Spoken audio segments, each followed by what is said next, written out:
निसर्गासारखा गुरु नाही हे आपण नेहमीच ऐकतो.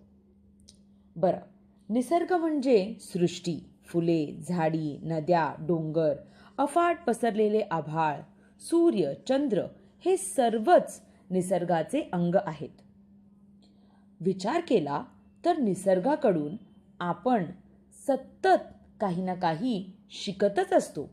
बागेत आपण जाल तर फुले व त्यावर भिरभिरणारे भोवरे सांगतात.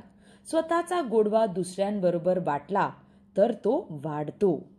कायम धावपळ करत असलेल्या मुंग्या परिश्रमानेच समृद्धी मिळते हे सुचवतात. फुलांचा राजा गुलाब सांगतो की माणसांना त्यांच्या अवगुणांसकट स्वीकारले पाहिजे. आयुष्यात काहीही कायमस्वरूपी नाही हे संध्याकाळनंतर आलेली सकाळ सुचवते. कडक उन्हात पावसाची व हिवाळ्याची आणि हिवाळ्यात ऊब देणाऱ्या उन्हाळ्याची जशी किंमत कळते तशीच आपल्या आयुष्यात जे आहे त्याची आपण कदर केली पाहिजे ह्याची आपल्याला जाणीव होते. पाऊस व ऊन कोणाचाही भेदभाव न करता जसे सगळ्यांना एकसारखे प्राप्त आहेत तसेच आपणही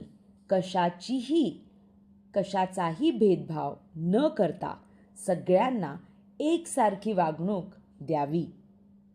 डोंगर जरीही विशाल व भयान दिसत असेल तरी त्यांच्यामधूनच सृष्टीला सुखावणाऱ्या नदीचे उगम होते. जीवनातही कित्येकदा एखादी व्यक्ती आवडेनाशी वाटली तरी तिच्यात चांगले गुण शोधण्याचा प्रयत्न आपण केला पाहिजे. नदी जशी खडकाळ दरीखोऱ्यातून आपली वाट काढत पुढे सरकत असते, आपणही कायम प्रयत्नशील राहून आपल्या अडचणींना पार केले पाहिजे. झाडं जशी फक्त देतच असतात तशीच आपणही अपार प्रेम व माया दिली पाहिजे. काही न बोलता सतत आपले मार्गदर्शन करणारा हा निसर्ग आपला गुरुच नाही का? धन्यवाद.